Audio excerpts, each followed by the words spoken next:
Hi my love, welcome back to my channel and welcome back to yet another video. If you're new to this channel, you're welcome, and if you're yet to subscribe, please subscribe to my channel. And if you're an old one, thank you for sticking with me, and let's get down to the video. So I'll be using this cotton fabric, and this is 4 yards to make the dress, and I'm going to use this basic bodice to create our top pattern. So in creating the down gathers, what I did was just to divide my waist by 3. That was the one I used, and I have to divide it by 2 as well, and that's why I have these 2 cuts. I'm going to just fold this and keep it aside in order to create my top. So with this pattern, I'm going to mark where I want my shoulder to start, because I don't want my cleavage to be showing. So I'm going to start with my chest point. So the next thing I'm going to do is to fold this inside. I'm going to just fold it inside. Please go ahead and do the same for your own. And if you don't know how to create a basic bodice, please watch my video on how to create a basic bodice. And I'll just mark this straight down to where my waist is, and that's where I'm going to stop for this video. So I'm going to mark where the point that I have both my under bust and my dart allowance. I'm going to mark those points, and I'm just going to mark those points, and I'll connect with my ruler like you see me doing in this video. So go ahead and do the same for your own. And the next thing I'm going to do is I'm going to go ahead to put my bust pan, and this is what I did. I just put my bust pan, and I'm going to also mark that point where I have my dart, and I'll still go ahead to put my allowance. I had 1 inch allowance, so I went in to put that 1 inch allowance, and I labeled my pattern. So this is my new pattern. This is my chest line, my bust point, and my under bust, and my waistline. So this is me trying to create my darts. So I'm just going to mark that like so. So in order to create my back dart, I'm going to take off zip allowance, and I'm going to connect those lines to where my waist from the back start from, and I'm going to mark the line like you see me doing in this video. So I'll mark it like so. So this is what my back is looking like. I'm just going to go ahead to also put my sewing allowance to it, and I also put my bust pan measurement is 4, and I'm going to put my dart allowance to this pattern, and I'll connect it like so. Because it's a strapless dress, I'm going to create a dart on the chest point, and I'm going to go in by 3/4 and 1/2 inch, and I'm going to connect those lines like so. At the end, I end up doing half inch on both sides. So I'm going to go in to put in my 1/2 inch sewing allowance. So I'll just mark in 1/2 inch for both the front and the back of my top, because I'm going to use this 1/2 inch to connect to the down part. So at this point, this 1/2 inch that I did for the dart, I have to put it back. So what I'm going to do is, as I'm cutting the dress, I'll make sure that I add my allowance, because I've already cut off my allowance on it. Also go in to label my pattern and also close my side dart. I'll just connect the line like so to get an accurate line, then cut off. So this is just it, guys. I've gone in to create my front and my back pattern for my top part. So I'll go ahead to work with the back, and the back has loop. So what I'm going to go in is to remove the dart, and also I went in by 2 inch, and from this end I went in by 3 inch, and I'll connect like so. Then I'm going to cut off this, and this will be my new back pattern. So I've gone in to cut everything, and I've put my allowance 1/2 inch to join in and 1 inch for the sides dart. For the center front, I have 2 pieces folded, and the other ones are 4 pieces, and this is my rope. So I'll just fold it out from that end, and I'll keep it aside. I'll just bring it out from that end. So I've gone in to join the front bodies both sides, and I'm going to notch those parts, and I'll do the same for both the lining pieces. So this is just it. I went in to notch them, so go ahead and do the same for yours. So this is the rope I'm going to use to create the loop that is at the back. So I'm just showing you guys how I'm going to create it. I'll just fold and fold, and that's just it. So I've also went in to gather my 2 skate pieces. I've gathered it to the length of my waist. In order to get the ruche, I did it times 2 of my waist length, from my waist to my chest length. Then the next thing I'm going to do is I'm going to add ease or allowance. So when I pleat, I'll still have enough space. So I did 4 inches. Then for the back, I make sure that I mark those parts that are going down.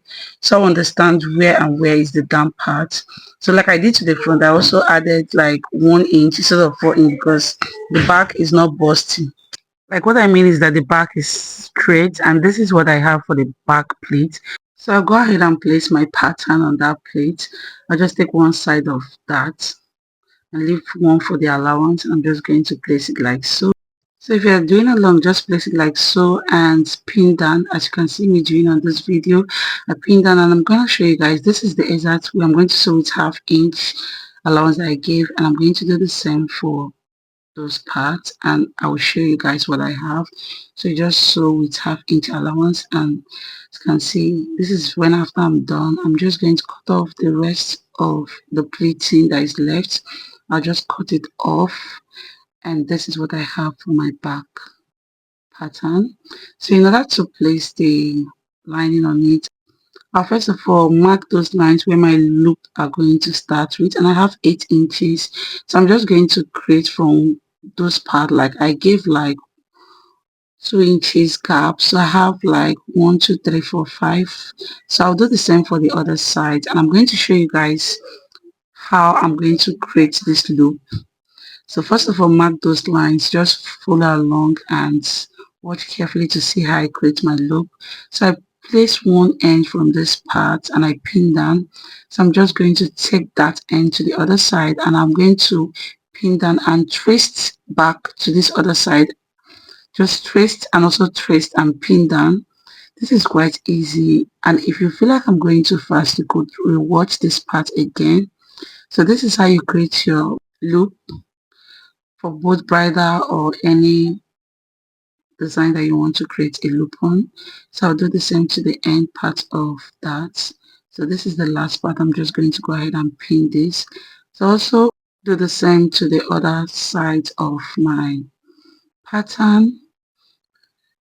So the next thing I'm going to do now is I'm going to place the lining part of it and I'm going to stitch that part like you see me doing. So I've gone ahead to stitch and top stitch, and this is what I have, guys. So I'm going to go ahead to use the 1/2 inch left, and I'm going to flip this like so, and I'm going to sew along with that 1/2 inch. I'll do the same for both sides. I'll flip and sew along with that 1/2 inch. And for the front part, I'm going to place this front on a mannequin. This is a pinnable mannequin. So it's as if I'm going to drape on it. But I would advise you to first of all sew this first line before you start pleating. But mine, I just use this pin to pin down first before I make sure that I evenly distribute the pleats all round, as you can see in this video. So go ahead and do the same. Just distribute yours evenly. This, mind you, this is a very small mannequin, smaller than the size of, it's smaller than my size, but I just make sure that I do it this way and make sure that my bust area is not lying flat. And this is the pleat. I'm going to show you guys afterwards how we're going to join this together. But first of all, I'm going to show you guys what I did. I've gone ahead to sew those parts and I sew around the parts. And what I'm going to do now is to cut that part in. So this is what I'm trying to let you guys know. I pinned that bust area to make sure that it's not flat at that end, because the mannequin is not my size, a very small mannequin. So this is what we have, guys. So I also go ahead to put my lining piece on this front part. I'm going to pin them down and go ahead and do the same, and I'm just going to sew along from this end. And this is what we have, guys, after I'm done sewing this part. So I'll just go ahead and give it a good press on that part to hold that side, and I'll go ahead and also join my waist to my waist, and this is what we have, guys. So at this point we are almost coming to the end of this video. So I'll also go ahead to join the back part of my top to the skirt part. But before I do that, there's this opening that is at the midpoint of the back. So how I got it was I divide 50 and a half that we got for the back. I'll divide it by 3 and I have 16.8, and I'm going to divide not that 16.8 on that part. And what I'm going to do is I'm going to stretch it like so, like you see me doing, to get where the 16.8, because I've already gathered that part. So this is me, I'm just trying to straighten that line. I'm going to not mark that part. I also do by the other side of the top, the 16 from that end, from the midpoint, and I'm going to mark like so. So this is how I got the 16.8, and I'm going to curve that line. So I'll show you guys that on the screen. So I'm going to place this part like so, and I'm going to first of all sew that line. I'm going to give a space because I'm going to put, for that part that is curved, I'm going to sew that line. I'm going to use bias to sew that part, and this is what I have. I'm going to fold like so, and I'm going to use elastic on that part.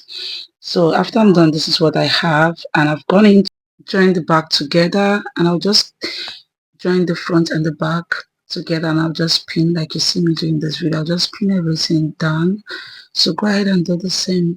And if you have a whipping machine, you could just whip this. Currently now my whipping machine is bad. I'll do that after I'm done with this dress. So but if you have yours, you could whip it in order to have a clean finish. So I'll just go ahead and pin this down. But if you don't have, you can also do the same and take it to where you have to whip it. So I'll just create a midpoint at that point and take my measurement. I'm taking this measurement for you guys to see, but just know that we left 1 inch, so I'll also have to end up with 1 inch. I already know, but I'm just showing you guys. Take your measurement and mark like so. So afterwards, this is what we have. I've gone into sew that, and this is what we have, guys. This is so beautiful. I love the dress, and I can't wait to show you guys what this dress is looking on me. So if you at this point and you're not yet to subscribe to my channel, please subscribe to my channel. Please give me a thumbs up and on your notification bell so you know when I post new video, and I'll see you guys in my next one. Bye guys.